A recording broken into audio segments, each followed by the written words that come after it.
Siapa yang tidak mengenal angka 0? Semua orang pasti tahu. Tetapi, siapakah yang menemukannya? Dia adalah Al-Khawarizmi. Al-Khawarizmi merupakan seorang ilmuwan muslim yang telah banyak berkontribusi bagi peradaban umat manusia. Selain itu, Al-Khawarizmi termasuk ke dalam ilmuwan muslim terbesar dan terbaik pada masanya. Semasa hidupnya, Al-Khawarizmi telah banyak melahirkan karya-karya yang fantastis, antara lain dalam bidang matematika, astronomi, geografi, dan bidang lainnya. Pada bidang matematika, Al-Khawarizmi memberikan sumbangan besar khususnya bagi perkembangan aljabar dan aritmatika yang menggunakan angka-angka Arab. Sedangkan di bidang astronomi, Al-Khawarizmi merupakan salah satu pendiri bidang astrolab dan menyusun kurang lebih 100 tabel bintang. Sehingga, perkembangan matematika dan astronomi banyak dipengaruhi oleh pemikiran Al-Khawarizmi. Selain itu, Al-Khawarizmi mengembangkan konsep diferensiasi dan tabel rincian trigonometri yang berisi fungsi sinus, kosinus, tangen, dan kotangen. Dirinya juga berhasil mengembangkan teori matematika aljabar. Oleh karena itu, Al-Khawarizmi dinobatkan sebagai Bapak Aljabar.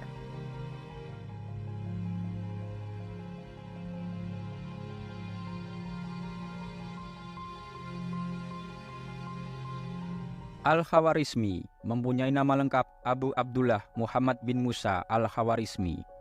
Orang Barat menyebut Al-Khawarizmi dengan nama algoritmus atau algoritma. Al-Khawarizmi lahir pada tahun 780 Masehi di kota kecil bernama Khawarizm yang sekarang ini bernama Khiva, Uzbekistan. Ketika masih kecil, Al-Khawarizmi pindah ke sebuah daerah di selatan kota Baghdad, Irak. Di sana, Al-Khawarizmi mulai belajar untuk menuntut ilmu. Kemudian, pada masa Khalifah Harun al-Rasyid yang berkuasa pada tahun 786 sampai 809 Masehi, Al-Khawarizmi diangkat menjadi anggota Bait al-Hikmah di kota Baghdad.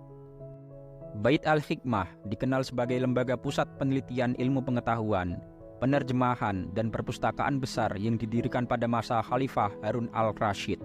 Tempat tersebut juga menjadi ruang berkumpulnya bagi para ilmuwan. Pada masa itu, Baghdad merupakan sebuah kota yang menjadi pusat perdagangan dan ilmu pengetahuan. Sesudah masa Khalifah Harun al-Rasyid berakhir, kemudian digantikan oleh Khalifah Al-Ma'mun yang berkuasa dari tahun 813 sampai 833 Masehi. Kembangan ilmu pengetahuan di Baghdad masih tetap berlanjut. Sejak awal diangkat sebagai anggota Bait al-Hikmah, Al-Khawarizmi bekerja sebagai ilmuwan.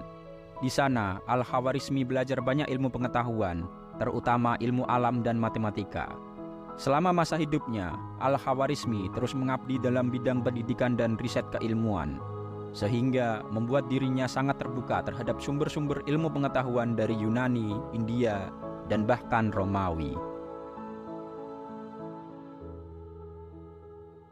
Untuk mengembangkan berbagai macam ilmu pengetahuan, Al-Khawarizmi mempelajari bahasa Sanskerta dan bahasa Yunani. Kemudian, setelah menguasai bahasa-bahasa tersebut, Al-Khawarizmi menerjemahkan buku India berjudul Siddhanta yang membahas mengenai astronomi dalam bahasa Arab. Selanjutnya, buku geografi berbahasa Yunani yang ditulis Ptolemeus juga diterjemahkan oleh Al-Khawarizmi. Hal itu membuat pemikiran Al-Khawarizmi semakin berkembang dan cemerlang. Tidak hanya itu, pemikiran Al-Khawarizmi banyak dipengaruhi oleh ilmuwan Yunani bernama Diopantus. Banyak permasalahan yang sulit dipahami oleh Al-Khawarizmi bisa diselesaikan melalui karya Diopantus, sehingga Al-Khawarizmi dapat menyempurnakan aljabar. Karya-karya Al-Khawarizmi banyak dilahirkan melalui ilmu-ilmu pengetahuan yang berasal dari mana-mana. Kemudian, karya terbesar dari Al-Khawarizmi adalah aljabar. Bukunya yang berjudul Al-Kitab Al-Mukhtasar fi Hisab Al-Jabr wal Muqabalah adalah pondasi dalam aljabar di era modern. Sampai hari ini, aljabar menjadi materi yang banyak dipelajari di dunia.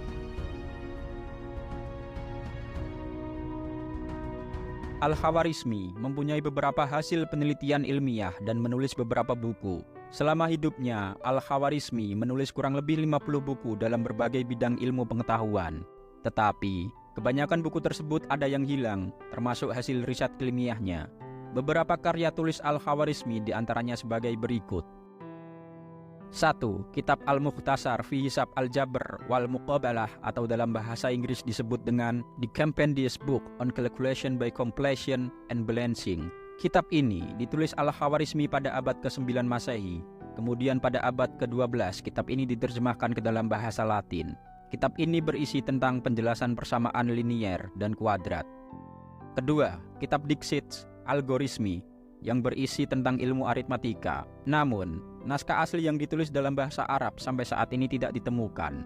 Dixit Algorismi adalah terjemahan dari kitab Al-Khawarizmi yang dilakukan pada abad ke-12 oleh Adelard of Bath.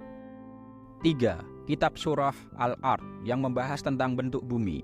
Naskah kitab ini sekarang disimpan di Strasbourg, Jerman. Sedangkan terjemahan Latinnya disimpan di Biblioteca Nacional di Hispania di Madrid. Kitab ini ditulis oleh Al-Khawarizmi berdasarkan pendekatan geografi yang ditulis oleh Ptolemeus. 4. Kitab At-Tarikh merupakan buku yang berisi tentang sejarah dan mengisahkan perjalanan kembalinya Khalifah Al-Ma'mun ke Baghdad, Irak. 5. Kitab Al-Amal bi Usturlab dan Kitab Amal Al-Usturlab adalah buku yang membahas tentang cara penggunaan astrolab dan seni membuat astrolab. 6. Kitab Zitz As-Sindin. Buku ini berisi 30 simbol kalkulasi kalender astronomi dan 116 tabel dengan kalendrial astronomikal dan data astrologikal. Naskah aslinya yang ditulis dalam bahasa Arab telah hilang, tetapi versi terjemahan dalam bahasa Latin masih ada. 7. Kitab Risalah fi Istikhraj Ta'rikh Al-Yahud. Kitab ini menjelaskan mengenai 19 tahun siklus interkalasi, hukum yang mengatur pada hari apa dari suatu minggu bulan Tisri dimulai, kemudian memperhitungkan era Yahudi, dan memberikan hukum tentang bujur matahari dan bulan menggunakan kalender Yahudi.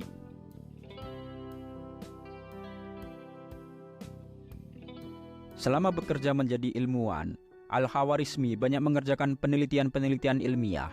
Dari aktivitas tersebut, dirinya bisa mendapatkan berbagai penemuan penting di berbagai bidang ilmu pengetahuan.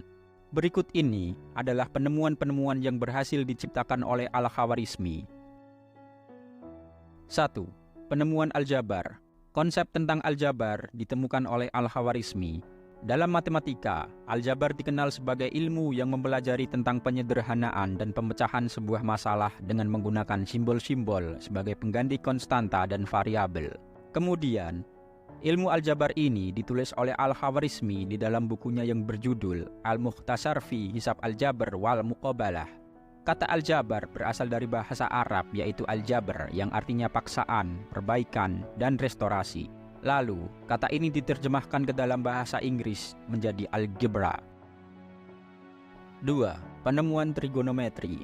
Trigonometri adalah cabang dari matematika yang menjelaskan mengenai hubungan antara sisi dan sudut suatu segitiga serta fungsi dasar yang muncul dari relasi tersebut. Ilmu trigonometri dapat diaplikasikan dalam berbagai bidang kehidupan seperti astronomi, geografi, musik, elektronik, ekonomi, pengobatan, teknik, dan lain-lain. Sebagai contoh, kita bisa menggunakan trigonometri untuk mengukur jarak suatu bintang di angkasa, mengukur sudut ketinggian tebing, dan mengukur lebar suatu sungai. Al-Khawarizmi termasuk ilmuwan yang meneliti trigonometri dan berhasil menerbitkan tabel trigonometri. Kemudian, pada abad ke-12 Masehi, tabel trigonometri Al-Khawarizmi diterjemahkan ke dalam bahasa Latin. Ketiga, penemu bilangan 0. Angka 0 sangat penting bagi suatu bilangan. Selain itu, angka 0 sangat berpengaruh terhadap ilmu menghitung, ilmu alam, ilmu pasti, dan lainnya. Tidak hanya itu, angka 0 juga bermanfaat dalam matematika, yaitu sebagai identitas tambahan bagi bilangan bulat, bilangan real, dan struktur aljabar lainnya. Orang pertama yang menemukan angka 0 adalah Al-Khawarizmi. Keempat, penemu algoritma. Al-Khawarizmi berkontribusi terhadap cabang aritmatika. Hasil pemikirannya tersebut ditulis dalam sebuah buku yang berjudul Kitab Al-Jam' Wal Tafriq bi Hisab Al-Hin. Buku itu menjadi tulisan yang pertama kali memuat sistem bilangan desimal. Selain itu, teori dalam buku tersebut adalah titik awal penyeimbangan ilmu matematika dan sains, yang kemudian menjadi cikal bakal dari lahirnya algoritma. Kelima, penemuan di bidang astronomi. Selain ahli di bidang matematika, Al-Khawarizmi juga ahli di bidang astronomi. Beberapa karya bukunya membahas tentang astronomi seperti Kitab Al-Amal bi Al-Ustarlab, Kitab Jadwal An-Nujum wa Harakatuha, dan Kitab As-Sinhin. Selain itu, Al-Khawarizmi juga ikut andil dalam mengukur lingkaran bumi dan lain sebagainya. Keenam, penemuan di bidang geografi. Dalam ilmu geografi, Al-Khawarizmi berhasil melahirkan dua karya buku, yaitu Kitab Surah Al-Ard dan Kitab Takwim Al-Bundan. Dalam Kitab Surah Al-Ard, Al-Khawarizmi mengulas tentang kebenaran pendapat dari Ptolemeus. Selain itu, Al-Khawarizmi juga membuat peta yang lebih detail daripada peta Ptolemeus. Pemikiran dan kontribusi Al-Khawarizmi bagi perkembangan ilmu pengetahuan hari ini sangatlah besar. Seluruh orang di dunia mengakui penemuan yang diciptakan oleh Al-Khawarizmi. Kita patut berterima kasih kepada Al-Khawarizmi karena telah berhasil menemukan angka 0 yang sangat bermanfaat bagi perkembangan teknologi hari ini. Terima kasih telah menonton.